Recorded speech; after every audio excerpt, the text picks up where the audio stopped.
আপনি কি জানেন আপনি ব্যাংকে টাকা নিরাপদে রেখে আপনার টাকার পরিমাণ প্রতি বছরে কমে যায়? ধরুন কথার কথা, এই বছর আপনি 1 লাখ টাকা দিয়ে যে জিনিসটা কিনতে পারবেন, সামনের বছর কিন্তু 1 লাখ টাকা দিয়ে সেই জিনিসটি কিনতে পারবেন না। এটি হয় মূলত ইনফ্লেশনের কারণে, অর্থাৎ মুদ্রাস্ফীতির কারণে। মুদ্রাস্ফীতির কারণে জিনিসপত্রের দাম বেড়ে যায়। অর্থাৎ এবছর আপনি 1 লাখ টাকায় যে জিনিসটা কিনতে পারবেন, সামনের বছর বা তার পরবর্তী বছরগুলোতে আপনি তা কিনতে পারবেন না। আপনারা যদি একটু লক্ষ্য করেন সোনার দামটা, তাহলে দেখবেন সোনার দাম কিন্তু বেড়েই যাচ্ছে।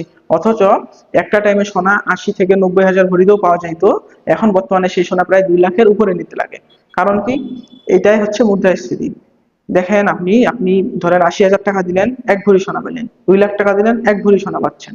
তাহলে তফাৎটা দেখেন কি হচ্ছে। টাকার মানটা কই ছিল তখন 80 হাজারের, এখন ওই 80 হাজার টাকা ধরে নেন 2 লাখ টাকারও সমান না। কারণ কি? আপনার জিনিসের দাম বেড়ে গেছে। আগে হয়তো একটা জিনিস আপনি 10 টাকাতে কিনতেন, এখন আপনাকে কিনতে হচ্ছে 20 টাকা দিয়ে। এই জিনিসটাকে মুদ্রাস্ফীতি বলা হয়। আপনি যখন ব্যাংকে টাকা রাখেন, প্রতি বছর আমাদের দেশে বিভিন্ন পার্সেন্টেজে ধরেন মুদ্রাস্ফীতি থাকে। অর্থাৎ ধরি যদি 10% হয় আমাদের মুদ্রাস্ফীতি, তাহলে কি হবে যে প্রতি বছর আমার ধরেন আমি এখন 100 টাকা রাখলাম, 1 বছর পর সেই টাকার পরিমাণ হয়ে যাবে 90 টাকা। অর্থাৎ সেই টাকা দিয়ে আমি 90 টাকা সমমূল্যের একটা জিনিস কিনতে পারবো।